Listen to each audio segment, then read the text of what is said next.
to the Roadhouse. Gonna have a good time. Oh yeah, little Roadhouse Blues. We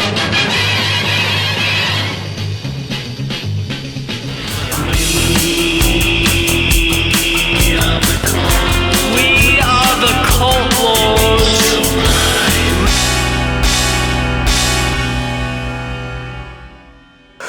So we're here to do the movie review for Roadhouse, starring Jake Gyllenhaal. Yes. And Conor McGregor. Conor and his buttocks. Yes. Plenty of Conor McGregor butt showing around there, so. Yeah. It's Scottish buttocks. Yeah. It's not Scottish, it's crap. Literally. All right, well, if you're new to our channel, we don't usually sing. We're just messing around. But we do like to talk about movies.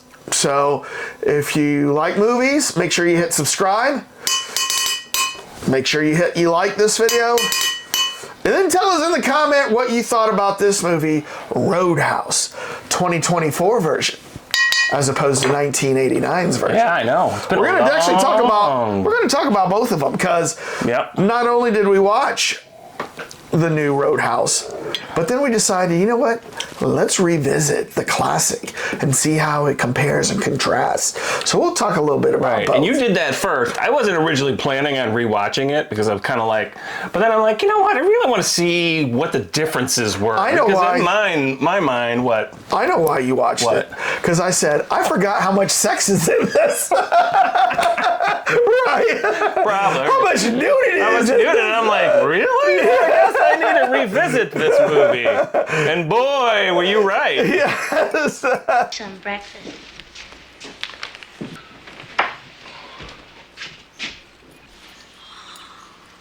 I mean, I think somebody realized when they watched the original, they were like, somebody's going to be nude in the new one because there's no way. It was tame compared to that. I mean, I know, and I heard like Conor McGregor didn't tell his mom. Oh, really? And so he was waiting to like let her see what her reaction was. Yeah. But I guess there was a lot of UFC fans, right? He's UFC that were like, what? Yeah. Did not expect Conor to be serving up some moonshine. What are we drinking this week? We are drinking, seemed appropriate, Bullet Rye. Everyone loves Bullet Bourbon, Bullet Rye, but this is the 95 Rye Frontier Whiskey, 12 years in the, whatever the barrels are that they put them in, but it's 46% alcohol. So 95% rye mash bill, aged in select barrels, creating a superior sip.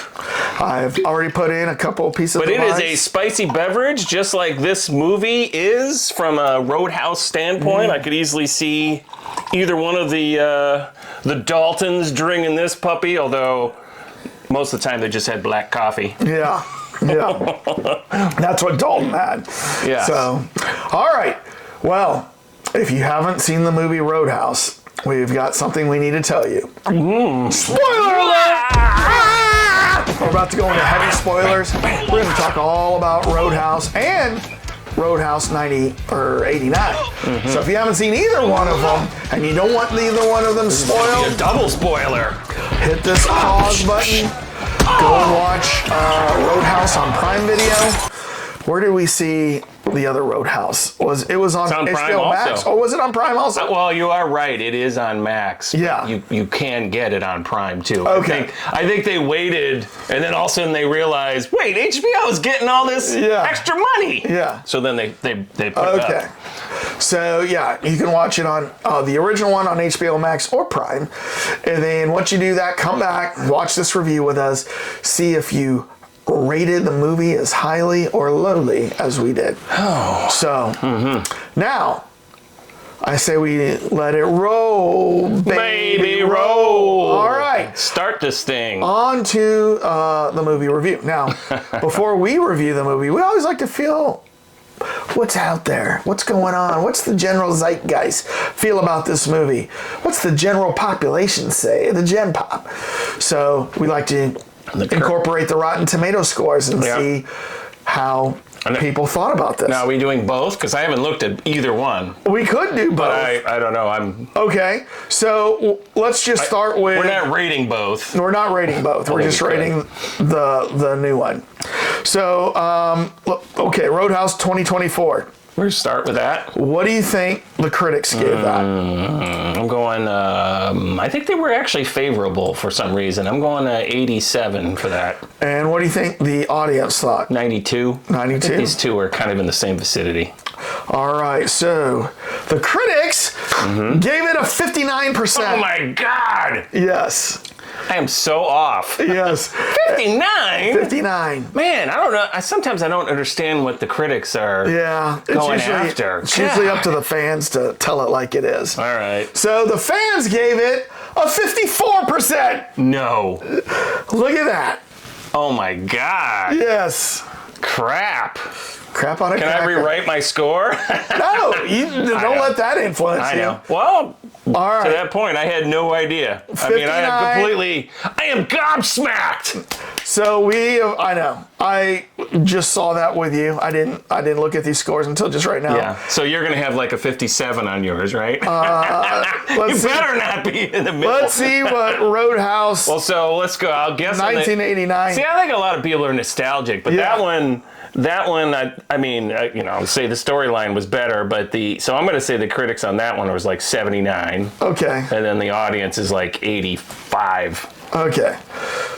43% for the critics. Man! 67% for the audience. Wow, I thought I didn't see this until right now.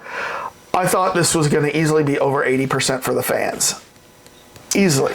Yeah, Patrick Swayze, 80s, yeah. 80. I think what's going on here is that Rotten Tomatoes is a relatively new thing, right? I mean, the people that originally saw this movie and liked it are well aged out, and they're not going to go back and watch it. So you got all these new viewers people saying, yeah, who are like, look at the haircuts and the fight scenes. What? There's nudity? Yeah. I mean, over the top, some of it. I'm like, whoa! We've seen that movie. I've probably seen it 3 times. But I haven't seen it for probably like 25 years. I mean, it's been a long time. I don't know when the last time I saw this, but it's gonna have to be over 15 years ago that I saw this movie. I mean, easily for me in the 90s. So like I said, when I watched it just recently, I was like, oh yeah, I forgot how much nudity's in here. And then I forgot different things that played in this. And then I spotted new things that I wouldn't have known back then 15 years ago when I saw it. So, and we'll talk about that. Yeah, but, from a cult classic standpoint, the new one, there's some things that maybe are appealing, but I watched that other one, I'm like, wow, this movie actually is much better than, I felt nostalgia. Yeah. Oh, yeah. I was like, the storyline was better, and maybe because I'm comparing it. You know what? I almost kind of, even though the fights were more simple, I thought the fights were almost more believable than. So let's talk about. Let's give our ratings for Roadhouse 2024. So, right from our accounting firm, Deloitte and Douche. If you need an accounting firm, make sure to Google Deloitte and Douche and tell us what you find, because I don't think we've ever found anything. But Larry brought them in, and we'll see. By boat. Yep. All right. On the count of 3. 1, 2, 3. Oh, fans are going to be like, what? Roadhouse Blues, show them the doors. 8.3. Jake equals Bruce, 9.1. Yeah, Bruce Banner. Oh. Talking about the end where he gets on the bus and he leaves. And then he's like,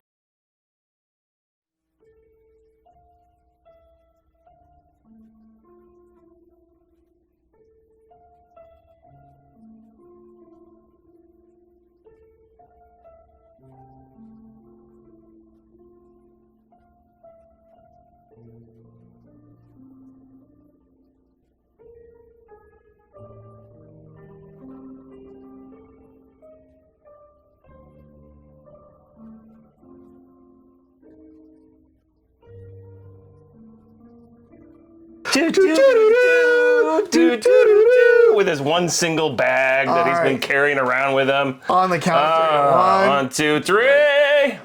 Yeah, can I?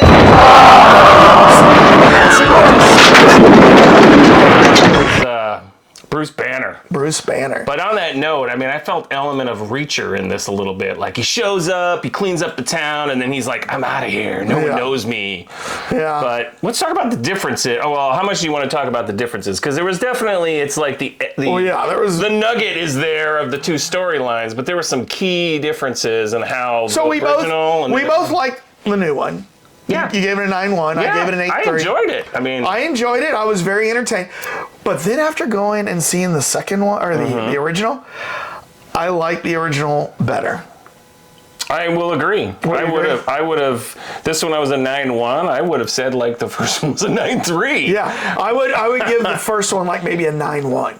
Yeah, on second or probably third watching them. I really enjoyed it. I mean, I took a video. My brother. There's always a couple of scenes where he, of course, laugh. Yeah. The one I'm talking about is the "Hey, baby, you're gonna be my radio Saturday night thing." And I'm like, if that actor's totally butt naked, I'm like, that was the first jarring part. Was that, and then he like rips his underpants up, and I swear you see his weenie. Yeah. I mean, it's really quick, but maybe they figured with film, no one's gonna be able to do that. But I'm like, I cannot believe how much nudity is in this movie. Yeah. I mean, let's just go into it. In this one, like I said, they had to get something in there probably to call out. Yeah. So they had McGregor. Yeah. And the original, you had Dalton's butt hanging around. Yeah. You had other guys in there. You had multiple women nude. You had a strip tease. You had Kelly Lynch getting up in the morning in bed and sitting up and then walking out naked to Dalton, who was like naked, sitting out on the like ledge. Skinny dipping. Yeah, skinny dipping. There was so much nudity in the first. So I bet you there's going to be people who watch this review who just watched Roadhouse but haven't seen the original.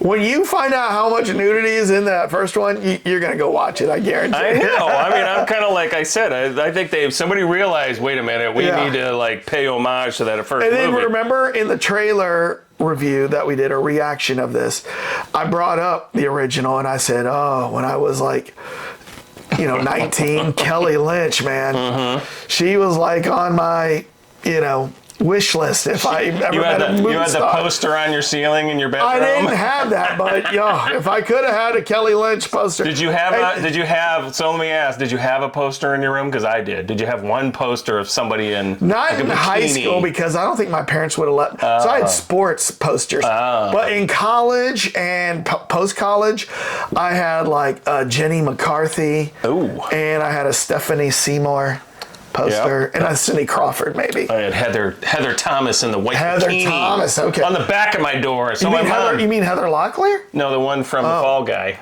Heather Locklear, right? No, Heather Locklear is from the one with William Shatner.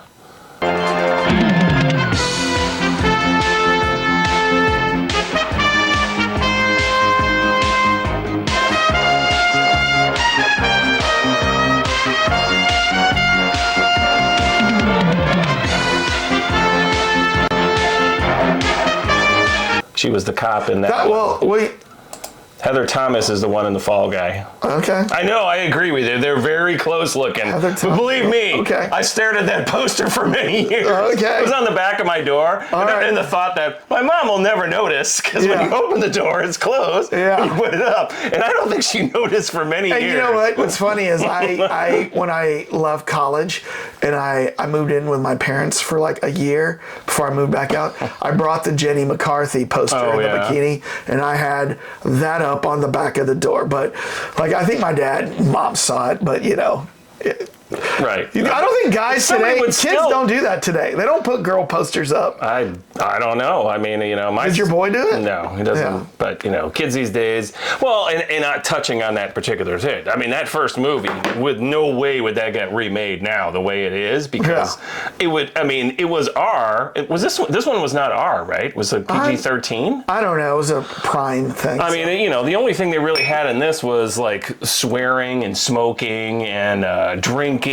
And I mean, there was a guy's butt nowadays is what is nudity in a movie, whereas back then it was. I almost thought the funny thing about that original movie was, I almost thought somebody said, okay, if the women are going to be doing it, then the guys got to do it too. And so there was like an even like keel, because there was no female nudity in this new one. Yeah, I know, but you not even in like bikinis. It was so ridiculous. It's kind of rare in today's movies to see nudity. Yeah. Compared to what the 80s brought us. Yeah. The 80s. You kids are missing out. You kids are missing out. Hot dog. And there was even like PG movies that had nudity back then. Well, you know what I mean? Because they didn't have PG-13, right? So Yeah. that was, I don't know, wasn't that like the mid-80s when that came out? Or was It was like 90s? mid-80s that PG-13. That's because all of us would go to PG movies just to Yeah. sneak in. Oh, Sorry, the Mom. 80s. So anyways, But yeah, there was a key differences between these two movies. very key differences. Do you remember how I went back and looked at how it started?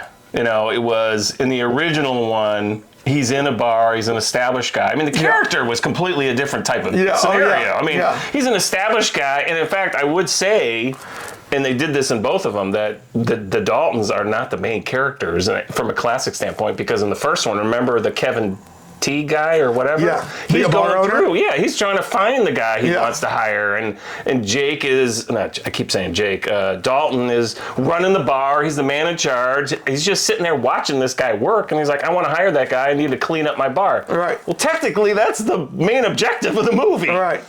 Yeah. And in this one, it's more Post Malone beating some guy. Post, I don't think, looked exactly like he should be doing UFC. So it was kind of a funny and then they thing. were afraid. He was afraid of him because, like, when he stepped into the bare knuckle fight, he's like, I recognize who that guy is. I don't want to fight. He's him. like, I'm not doing this. Yeah. That was pretty funny. Yeah. I mean, I know they threw him a bone, but I was like, Post, you couldn't do a couple of little weights, or whatever? I mean, he's in there beating that other guy up, and I'm like, I'm not sure Post fits that. So in the new Roadhouse, Jake Gyllenhaal's character is an ex-UFC fighter. Right.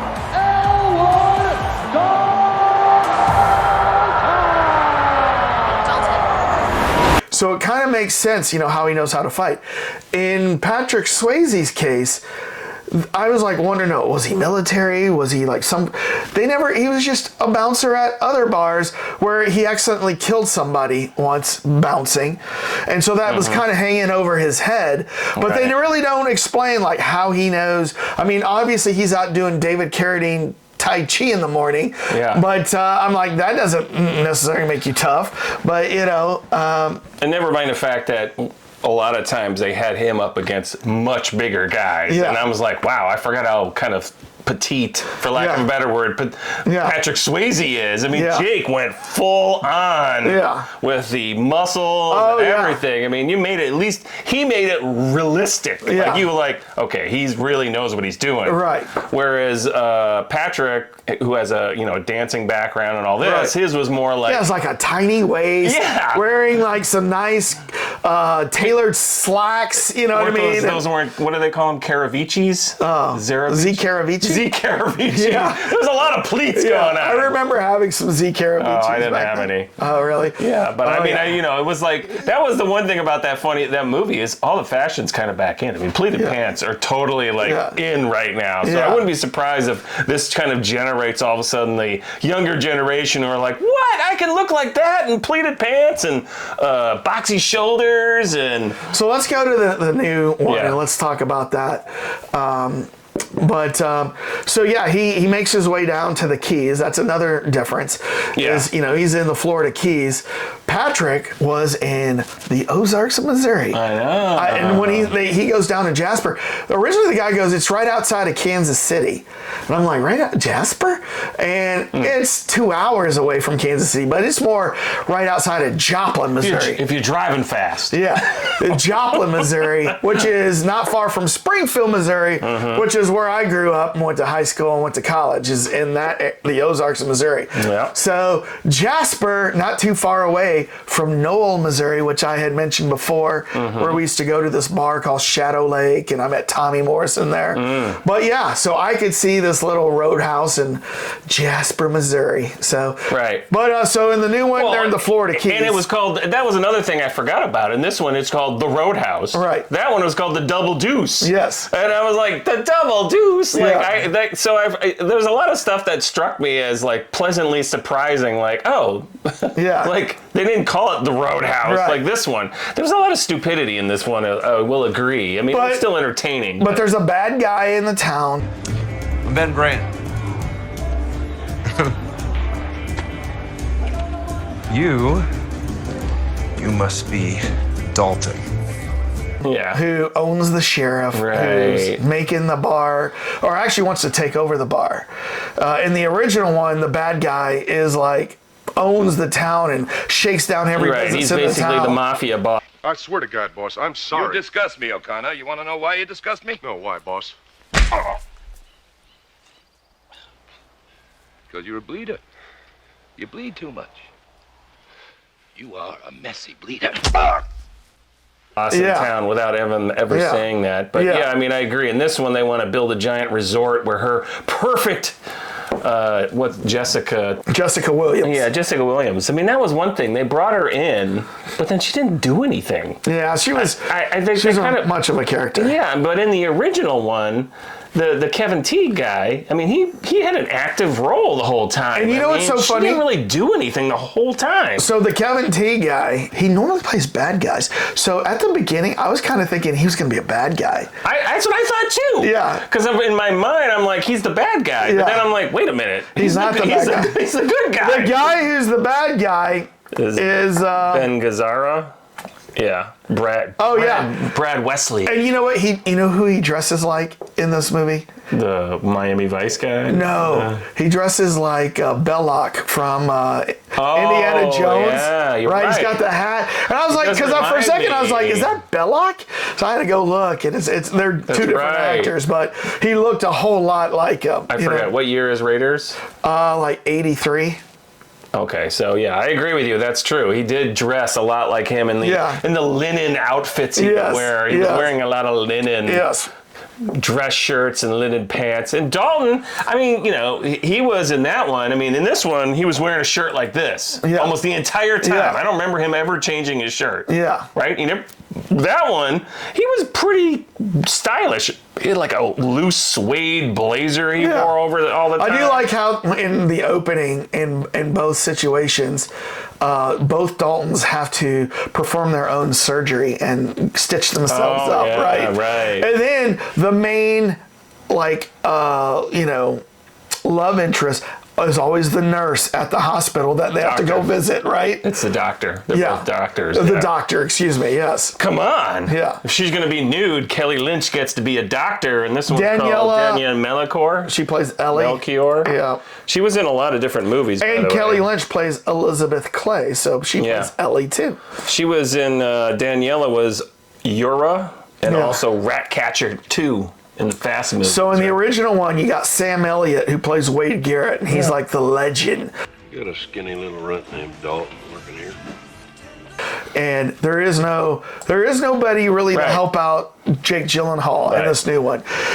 He hires some guys there, but I think that's why I like the first one better, is because it actually shows him going through training with the guys and stuff like that, and then there's the legend. It just didn't seem like he paid much attention, Jake Gyllenhaal. I mean, he does go and he finds that Reef guy, Dominic Columbus, right? The Reef guy? Yeah, this guy. Right? Yeah. I mean, those are... He says, I see your knuckles. You're basically like the bouncers at the place. But I mean, to your point, he did that, and then they just kind of disappeared into the background. Yeah. And then he's... there is no... I was thinking maybe the father of the young girl who owned the bookstore was going to become the mentor in some form, but nothing. Nothing. I mean, because that's a big key thing in the original one. Dalton's kind of he was a philosophy major in New York, and he's reading at one point, and I looked it up. I can't remember the author's name, but this really well-known, like the philosophy of male living or whatever. Yeah. So they imbued that character with a lot more traits. Where in Jake's case, he was a fighter. He hurt somebody, and he knows how to fight. Right.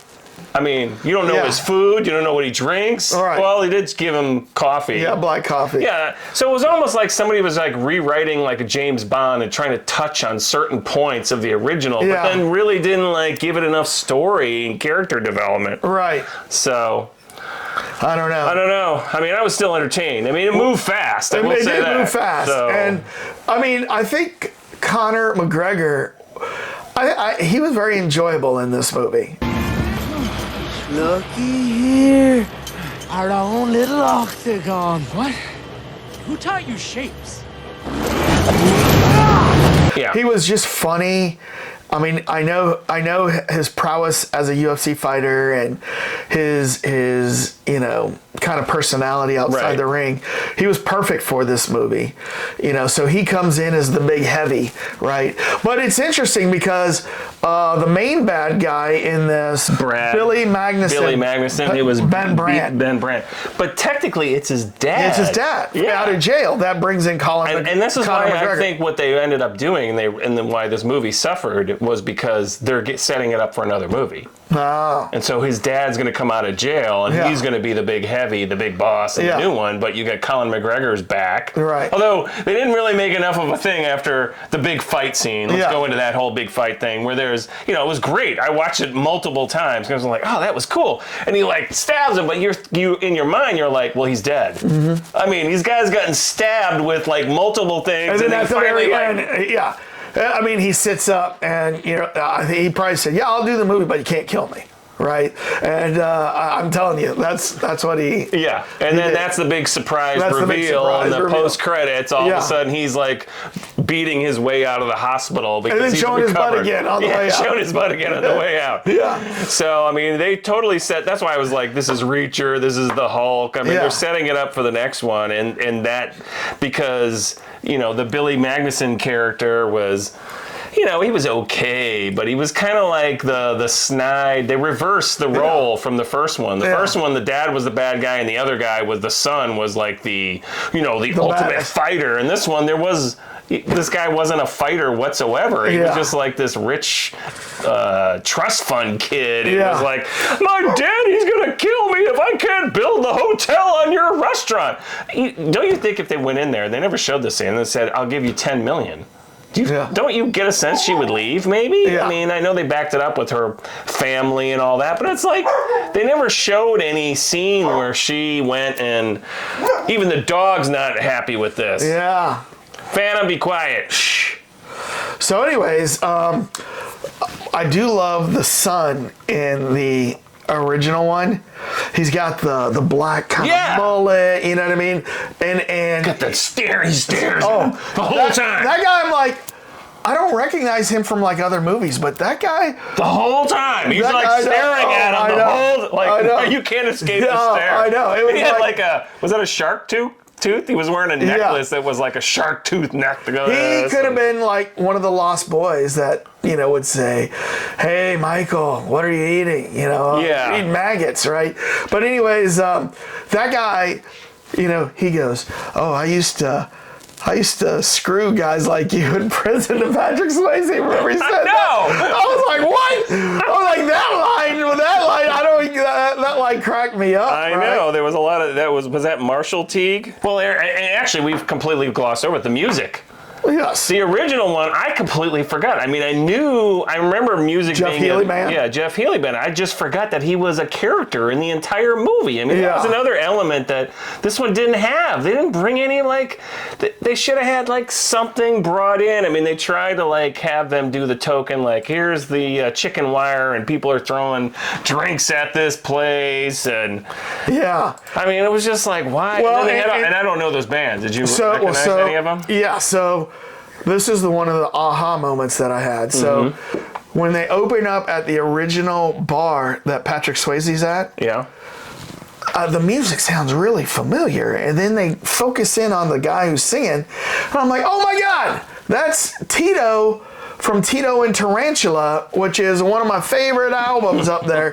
He's the guy he's in From Dusk Till Dawn. He's in Desperado. Desperado over here. And he plays, his band, Tito and Tarantula, plays all the music in those. And so I'm like, is that Tito and Tarantula? So I did a little research, and he was originally in a band called Corazon.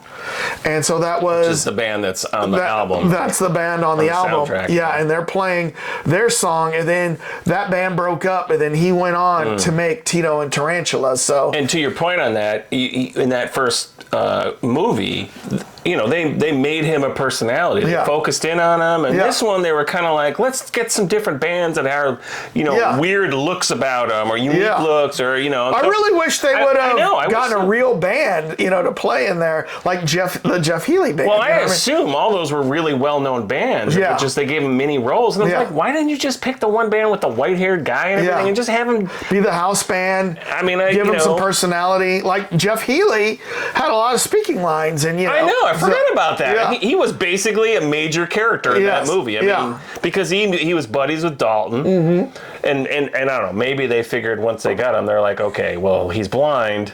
We're going to need some way for him to interact with everybody, so why don't we just make him buddies with him, and then he can walk him around, which happened a number of times. But still, I thought it was a nice touch that they did that. I did like the music in this one. Yeah. But again, I was expecting more, I guess. I did like the music too in both of them. I mean, it was almost like this movie was an homage to the first one. It is. And from a fan standpoint, they pulled out all the best parts. Right. Or somebody determined what the best, and then they just forgot about, oh wait, we need to have a nice tapestry of character background. Yeah. I just felt like the first one offered a lot more depth to all the characters. Yeah. Even like, the bad guy, like the guy who owns, or like the guy who was renting him the house, you felt like you knew him a little bit. Yeah. I swear he does that just to piss me off. Who does? Brad Wesley. Yeah. That guy was a character. That guy was a character. And then the guy who owns the gas station, you felt you knew his story. You want to put in a standing order now? No, I'll pay as I go. Dalton, Red Webster. How long are you going to be in town? I don't know if I did some research on that guy too. Do you know he was part of Elvis's entourage? Oh man, no, I didn't know. I mean, this original movie had so much layering of different, this is the guy that hangs out with Elvis. This is that guy. Did you see who else was in, what's that guy's name? I mean, the only real element in this one that was of a layering standpoint was UFC fighters. Right. And Post Malone. I mean, it would have been a much better movie if they had written Post Malone in as the actual song act. Yeah. But the problem they probably ran into is he's not really a performer that is, he's just a guy on a mic. He doesn't really have a band. He's just, so they lost that. Even in the first one. Oh, yeah. In the background, you got Keith David, who is, I know. You see him in, everything. He's a bartender. And he barely plays a role, but he plays like a bartender. Ernie, what's the story? Whiskey's running low. Finally get this place just the way I want it, and now we're running out of booze. I wonder if there was a cut scene, because I was like, really? They got him by himself just to be in the background in the bar. Oh, man. There was just so many stars in this. Yeah, I mean, I agree. There was, and plus there was a couple of Playboy Playmates in the original, too. Yeah, because I was like, who is that dancing at the other club, at the strip club, right? Kim Malin and Kimberly Herron. Unfortunately, Kimberly Herron is dead. She just died recently. But they didn't do that strip scene. That was actually somebody else. It was Terry Lynn Doss was the other one. She was the girlfriend of one of the main characters. I mean, I like both movies. I mean, I think I would recommend both of them, including the new one. It is entertaining. I saw some UFC fighter criticize the fighting in the new one, though, because I guess they did some CGI fighting and a lot of POV. Remember where they would do POV? Yeah, they were doing a lot of this. Yeah, boom, boom.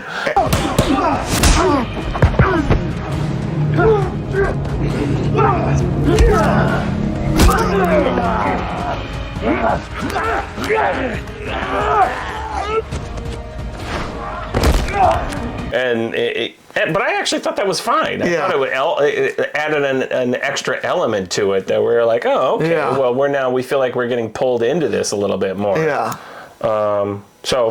No, the UFC fighter just was criticizing the fighting. In other words, he wanted pure fighting. He actually says, as goofy as the first one was, the fighting is more realistic. So, well, I mean, that is true. I mean, they're doing the full moves and they're doing the quasi martial arts. Yeah. I mean, both of them weren't really doing. It was almost like kickboxing in a sense, right? I mean, And then, of course, they never declared. That was, I think, a big startling thing in the first one was you kind of knew that Patrick Swayze had killed somebody, but you didn't really know what the background on it was because he was a bouncer, and then he like does like basically the iron claw and rips the guy's throat out. I'm gonna kill you the old-fashioned way.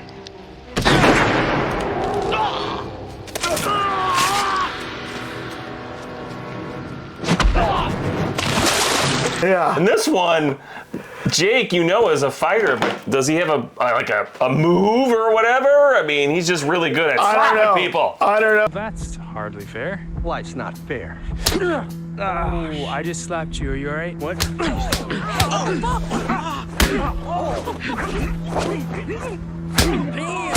Oh, but I do like the fact that Patrick Swayze had the throat rip claw. Yeah. Killed the guy's son with that, right? And then he's like, "Oh no, you made me do it. I didn't want to do it." That was the only commonality between the two characters is that Jake Gyllenhaal, he goes into beast mode or berserker, and then same line though when both Jake and Patrick go see the doctor, the doctors always say, "Have you won a lot of fights?" And then they go, "Nobody wins in a fight." Right? They both say the same thing. They both say the same thing. But Jake kills one guy with an alligator. Right, he pushes him off into the water, and then the alligator takes him. But you didn't know that. I actually thought that was a nice touch because that was like startled me. Like I didn't see that coming, even though they had set it up. Because they, he falls in and then he gets out and he's talking to him, and all of a sudden he's like, "Wah!" And then the other guy he kills like in the pool. Remember? And then he like puts his body on ice. Then he makes it look like the sheriff. Deputy killed him with a shot. He takes his gun and shoots the guy. Right. And then lights everything on fire. So. Yeah, I mean, and actually, I think that was a nice touch because the movie was kind of more on the jokey. I mean, was more serious the whole time, and then all of a sudden they would. So that was a serious part, but then they introduced Arturo Castro. Those are your bikes out there, right? Yeah, mine's a red one on the right. Was like the comedic part. Yeah. He was like the tough guy that was like, oops. He broke my arm. Like, hey man, I don't like these guys. They're kind of tough. They're just getting paid. But unfortunately, I think that detracted because you didn't have any jokey guys working for the bad guy in the first one. Not really. Not I mean, like that. There was the fat guy that was kind of funny, but he was. You mean the bouncer? Oh, you mean the hillbilly kind of guy? The hillbilly bad guy. Yeah. Remember the polar bear fell on top of me, man.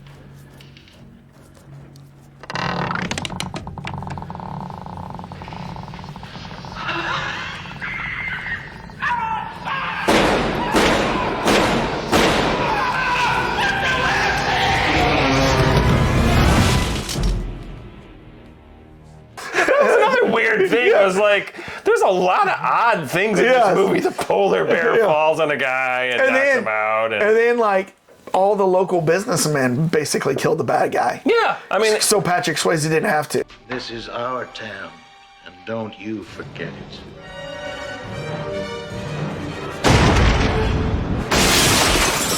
Now, if I had saw that movie, and maybe this is what messed up the critics on this, because you did the same thing as I did, right? I mean, in a sense, you watched the new one, and then you went back and watched the old one. Yes. Can you imagine if you watched the first one and then went in with the expectations on this one? I'm glad I watched the new one first. Right, I Because agree. even after... Do it that way, folks. You'll enjoy them both a lot more. Watch the new one first.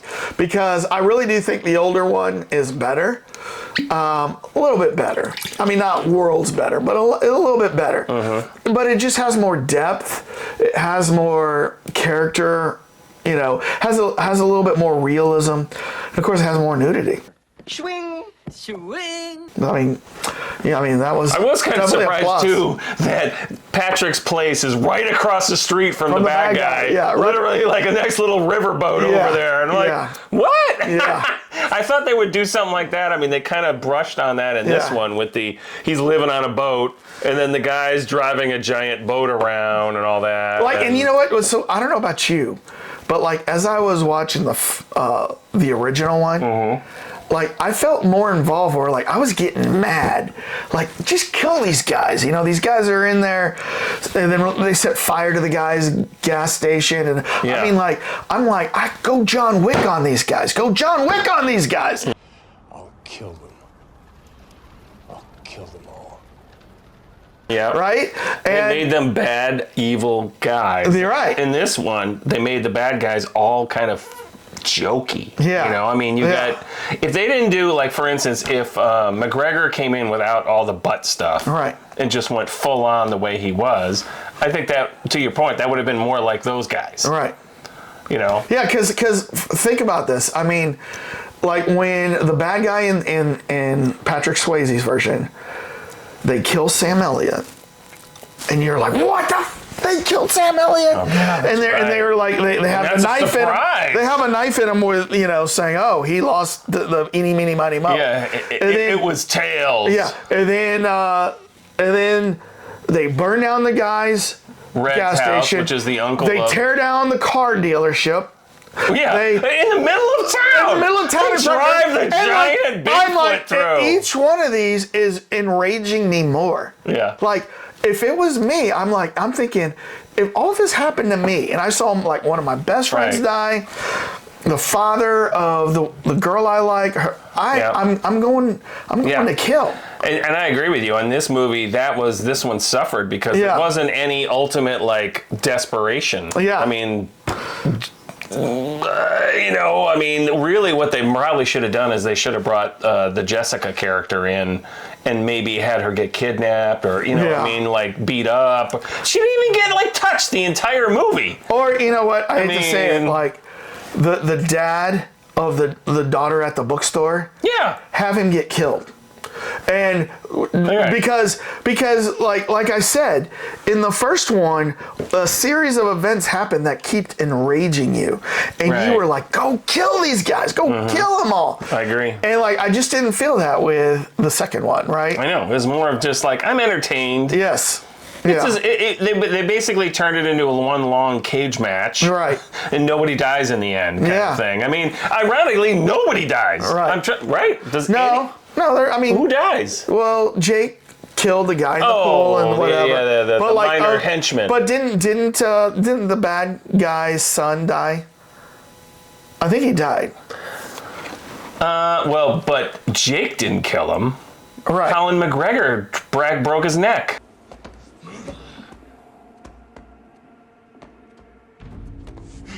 What does it take to shoot you up? So here you got the bad guy. So like Killing the bad guy. Right, they didn't want Jake's character to go really bad. Yeah. See? So they went and just had Colin McGregor Boy, I think kill about him, that's wrong. which is wrong because now you're like, well, that kid was a little douche. Yeah. So thanks, Colin. Thanks, McGregor. If they're gonna make a second one, and the dad's coming out of prison, he needs to know that Jake killed his son. Yeah. Not his hired hand killed his son. Right. But, you know. And that kind of implies that the dad is so ultimately evil. He had his henchman kill his own son. Well, no, he didn't have his henchman kill his son. His henchman, I guess he did kind of say, went rogue. I'm sick of you. Yes. I'm sick of you.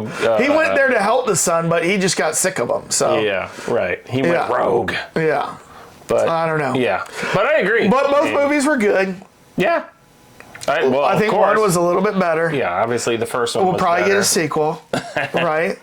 Well, again, did you read it? It is now in just like 1.5 weeks. It is Prime's most watched produced movie ever, which is amazing because with those low scores, you'd think it would have been like not the Lord of the Rings, the Rings of Power. Yeah. Whereas like, you know, I watched it, I loved it, I thought it was really well done. I mean, it was drawn out, it was epic, but still, they're not making another one because they spent so much money on it, and this one gets totally panned. Right. Oh, we're gonna do another one. I'm surprised when we look at those Rotten Tomato scores. I'm surprised with that audience score. Yeah. I really thought it was going to be at least in the 7 range.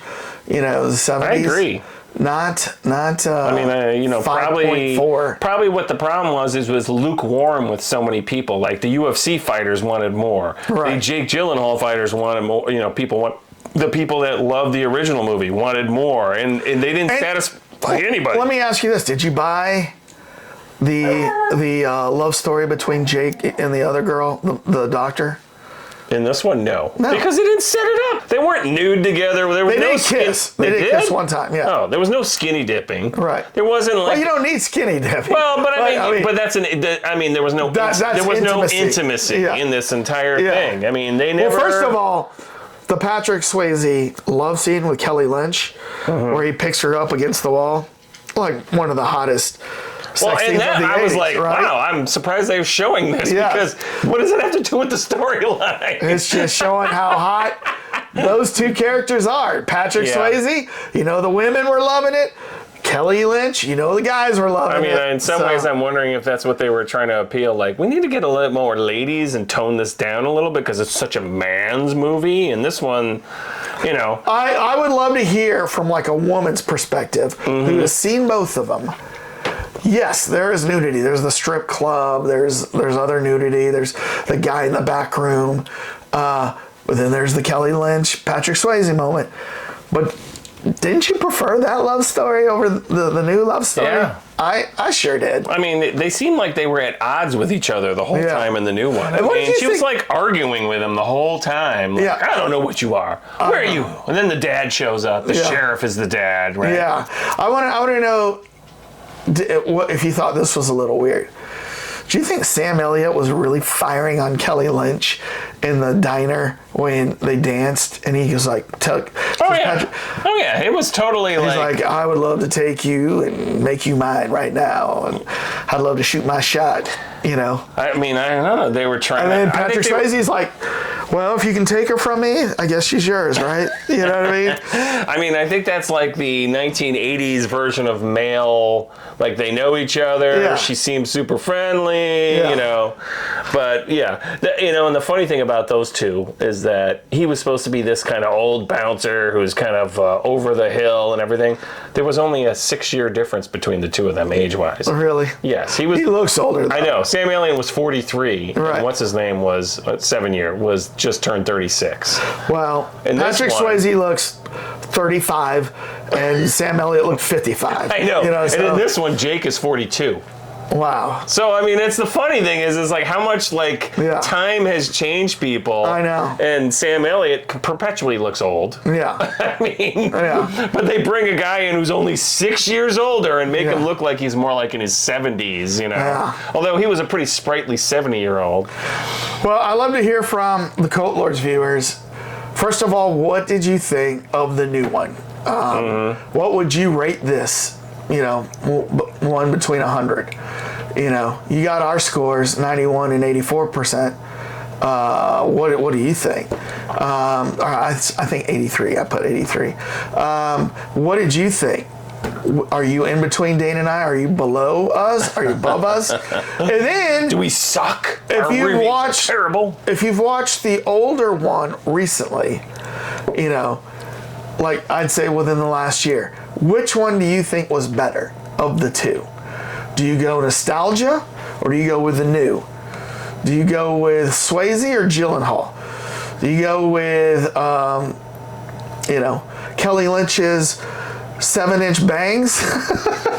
She had that 80s haircut, what I mean? Oh man, I thought the best scenes to talk about the 80s style was all the dancing. Oh, there was guys in there with like hats on and everything. I'm like, really? People would show up at a Roadhouse with like bolero hats and it wasn't like they were really mixing up genres in that movie. And then what I loved was all the girls when Dalton first walks into the Double Deuce, all the 80s hairstyles of all the women. And then remember the girlfriend of the bad guy who like went up and did the striptease, you know what I mean? Yeah. She looked so 80s, didn't she? Oh, she had totally teased, super tight. Yeah. She's actually a stunt woman. She's done a bunch of other things. I forgot what her name is. But I agree. That movie had so many 80s cliches. She does her striptease. They were deliberately putting in there just because if this is a bar in Missouri, there's no way people are dressed like that. To that level in 1989? Yeah. I mean, that was like the ultimate 80s, like you would see in like, like a mall in like a city. Yeah. I guarantee. You people would show up like that? Yeah. Okay. I guarantee. Because I thought they were kind of playing a little bit there, but because in this one, well, to that point, this one didn't have really any style whatsoever. Right. He had a shirt. That was it. Yeah. Nobody else was showing up. I mean, there was no. And I love it. And what the funny thing too is that the guys were like the people were dancing, and guys were dancing with like no shirts on. Yeah. Like what? I've seen Who that. does that? You've seen I've that seen that before? at Missouri bars. Oh, Trust okay. me. Well, so there you go. All right. Well, yeah, we do want to hear what you have to say, but make sure you hit subscribe, hit like. Tell us in the comments what you think. If you're new to the channel, we usually like to put movie reviews out every Monday, and then we do trailer reactions every other day of the week. So make sure to subscribe, and you'll get plenty of content. Trying to get to 1,000 subscribers. A lot of our buddies who also do this have Spread the word. Left us in the dust. I know. We're still hanging around the 600 mark. So, all right, Dane. Yes. How do you want to get us out of here? All right, a couple. Let it roll, baby, roll. Let it roll, baby, roll. A couple of POVs. Poof, poof, poof, poof. All right, everybody. Peace out.